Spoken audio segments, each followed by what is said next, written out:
Samantala, hukbong sandatahan ng Pilipinas, pinapurihan ang pagpapatupad rin ng CPP, NPA, NDF ng indefinite ceasefire kasunod na matagumpay ng unang round ng peace talks. May report si Eunice Samonte. Ikinatuwa ng Armed Forces of the Philippines ang indefinite ceasefire sa pagitan ng gobyerno at ng makakaliwang grupo ng CPP, NPA at NDF. Kasabay ito ng pagtatapos ng initial peace talks na ginanap sa Oslo, Norway. Ayon sa hepe ng AFP Public Affairs Office na si Colonel Arevalo, malaking bagay ang positibong pagresponde ng kabilang grupo sa idineklarang ceasefire ng Pangulo. It has no limit or hindi siya 7 days. He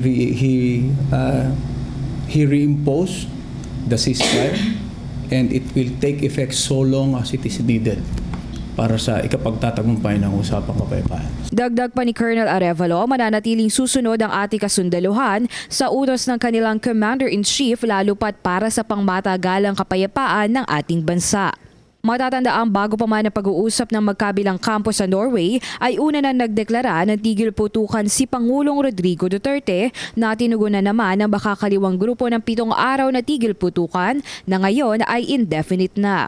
Kabilang nga sa mga napagkasunduan ng gobyerno at ng rebelding grupo ay ang pagpapalaya ng mga natitira pang political prisoners, rekonstitusyon ng JASIG o ang Joint Agreement on Security and Immunity Guarantees at ang mga usaping socio-economic at political reforms.